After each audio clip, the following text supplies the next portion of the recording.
Hello, welcome back to Jewel Vision. As always, thank you so much for watching.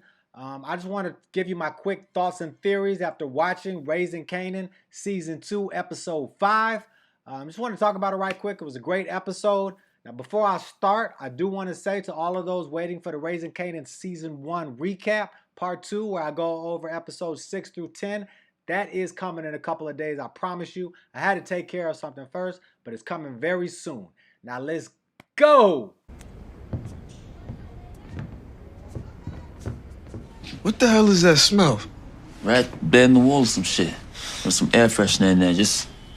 All right, I like how they just gave you that little aside in episode 4 to set up this whole episode, right? I love how they did that, right? I just talked about it in the recap of episode 4 too, because it was funny the way it went down. And sure enough, they start off the next episode cleaning out the closet. Actually cleaning out what's behind the closet, right? This guy Marvin, like London Brown is just funny, right? Look at his face.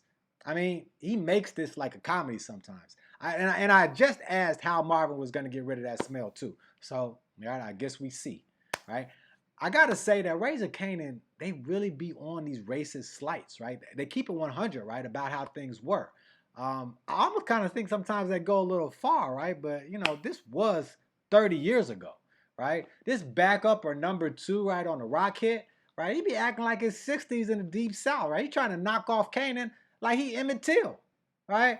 Even though he's been told not to by his mob boss, right, and by his mob supervisor. Like, dude just tripping, won't let it go. And Rock act like it's normal too, right? What she tell Kanan? I keep telling you, white girls will get you killed. That's how it's always gonna be. Like, you will end up dead. Like, damn, it's 1997 or something like that, right? In Jersey, that's where this guy lives, right? Even his Italian mob supervisor, who definitely looks older than him, is clowning him like all your white power nonsense. But like I said, you know, definitely in certain circles, I'm sure a lot of this still went on even in 1997.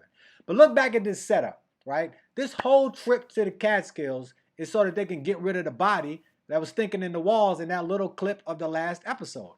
Everything happens for a reason. Wow. Now, yeah, I mean, Rock, yeah, she wanted to talk to Kanan, right? But she went up there to dispose of the body. It was like somebody got to dispose of the body. I might as well be the one who does it, right? And while I'm up there, I can go talk to Kanan because we need to have a talk anyway, right? And I hate to say this about the business, right, and sales, but Crown's speaking a little truth, right? I mean, Crown is a salesman, right? He's slick, he finesse, and Lou needs some of that if he's going to make it in the music business. Now, whether he develops it himself or what, Crown's saying it with a little too much bass in his voice. Like, I definitely say that. I mean, look, obviously, that's not the only way to get a sale or get someone to spend money, right? I mean, Lou does have his way. He makes things happen using his own tactics, a bit of a heavier hand, right? And that's obviously been very effective for him, or he wouldn't be where he is right now. But when you can do something else, right, then Lou won't always have to rough people up or put people down. You know, that's just going to be better. Now, I mean, we can't really say it's bad to have muscle too, right? But I'm just saying a little slick talk, a little smooth, a little finesse can definitely help. And Lou like, dude, I feel like I'm getting bullied. Like, you making fun of me? Do I amuse you? Money guy? Right? Like Lou said, I'm about to be Money Mayweather. Like, really, Crown getting twisted.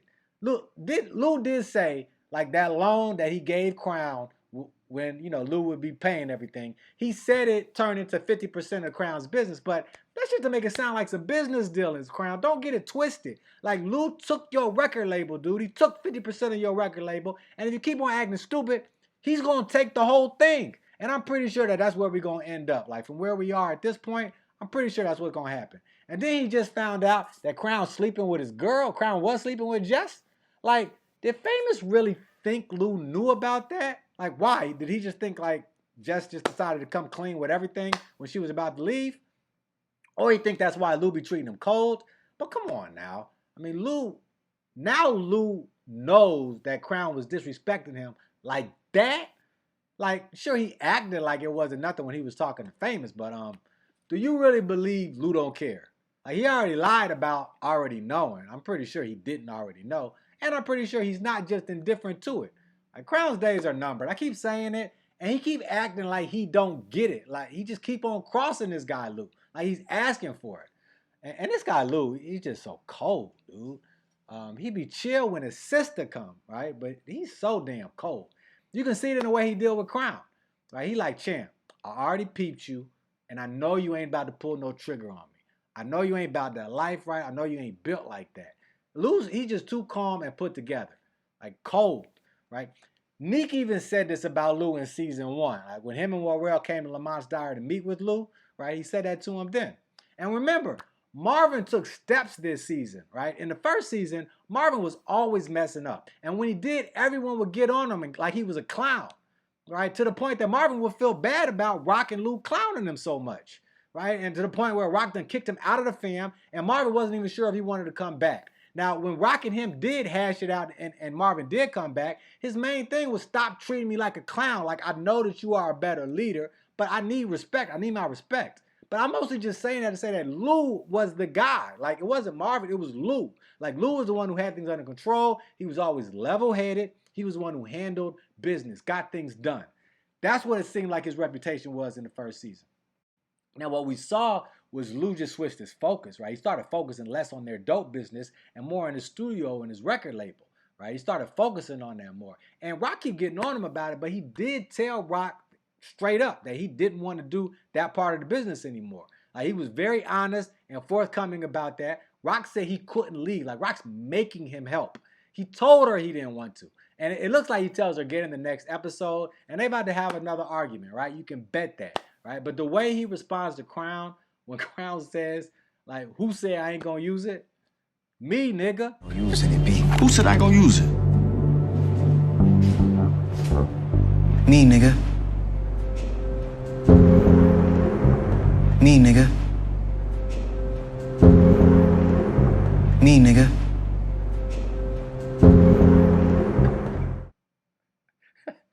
Now, I will say about Lou, like, though he is cold like that, he did slip on taking Warrell out last season, right? After what happened to Scrappy. And that gets brought up in the next episode too, right? In the preview. So we'll talk about that a little later. But back to Marvin, right? Did you see that she actually wanted to meet with him, right? Of course she did, though. Go get it, Renee. All that, I need you to talk in class. Come on. Now, did she threaten him with jail, though? I mean, that's not cool. Right? I don't like the threats. Like, probably the only way she'll get him to do what she wants, like stay in the class, like talk to her. But still, you gotta figure something else out, right? Don't threaten the brother with jail. And you see how quick these Italians jump on it, right? They already following Rock, already got a hit out on her. Like, we already know them Italians ain't playing. Like Marvin and Lou said in the last episode, them Italians are serious, right? Again, from the preview though, how Rock know that Neek is connected to the Italians and that they owe him one? Like, how does she know that? Rock know everything. But in this episode, right, we see they're ready to knock her head off. They drove all the way to the Catskills ready to knock her head off. And Burke ain't got no paws neither, right? She ain't got no paws. Like, damn, when I saw Andrea tell her Malcolm had a son, I was like, oh, Burke found out, because she gonna put that together, that Kanan is his son. It's only gonna take her a minute to put that together. She kept asking last season, like, what is it with you and that family? And did you see Malcolm push Andrea out the door after he found out that she told Burke about his son? He was like, bye, Felicia. We done. Like, no cut. Out. He turned super cold. He act like he's some kind of boss on a police force, but until now, you never really seen him be that cold, I don't think. And I gotta say, I love the way, I always say I love the acting in Raising Kanan. I love the way Makai plays it when Rock tells Kanan that he can ask her anything. He looked like he wanted to say something so bad. Like, he almost was. You could almost see the internal struggle. I'm just thinking, oh, at any moment, he about to ask that question. Right? There he goes.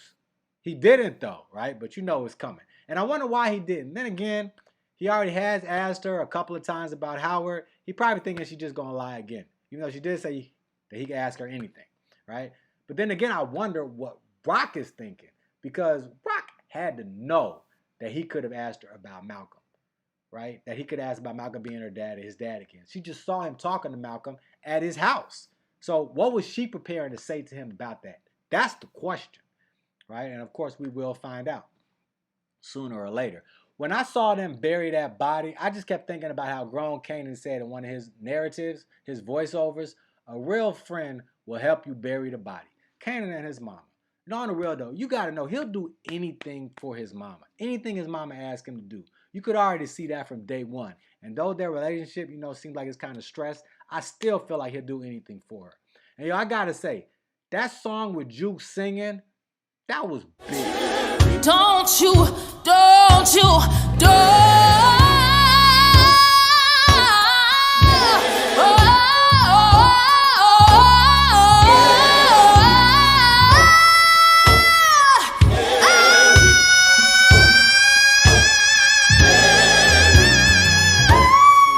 Right? That was cool, right? But all right, sorry. This girl Juke, Haley Kilgore, that girl can sing, like really, really sing. Gotta give it out to you. I mean, you okay. You okay. But for real, did you see that smile on her face? Like when she saw her mama looking, like she was proud of her. She looked like an innocent little girl, right? And look at them reflexes on Kanan in the moment. When that guy had a gun on him, then got shot and dropped the gun, Kanan looked all shook, right? I mean, he had a gun pulled on him, right? He was about to die, literally. And then he saw another person get shot right in front of him. But he getting cold now. He getting used to it. He back in the moment super quick. Look at him grab that gun. Too slow. Got to be quicker than that. You gotta be quicker than that. Again, another great episode. The way Rock talks out her choices. Kill the guy in this war or let him go and they keep on coming. Sounds like it's some hard choices, a couple of hard choices to make. And, she chose option 2. So, looked like she might have chosen so quickly because of what the guy did to save her son's life, shooting the guy who was about to kill him. But she made the choice that they might possibly keep coming. And I was wondering how she planned on dealing with that. But we see her talking to Unique in the preview. Like I said, I'm looking forward to see how she knew that. And before we end it, I do just want to say in the preview for the next episode, I told y'all Palomar was going to be down. I said she was going to put him on to something. I just knew she was about to be someone that helps him in the game. Maybe it's just a gun. Maybe that's just the beginning of it. Now, is he going to knock it down too? I guess we'll have to wait and see. Young Kanan looked like he's getting busy in the next episode, though. But that's a wrap for Thoughts and Theories for Raising Kanan Season 2, Episode 5. Hope y'all enjoyed the content. Gotta say, thank you again for checking out my comments on this episode. As always, I love to hear what you got to say about it. Do you agree? Do you disagree? Right? Did you see something else? Catch something else that you think I missed? Right? Whatever. Let me know down below. And I'll see you next time. Like and subscribe if you're feeling the content. Jewel Vision. We out.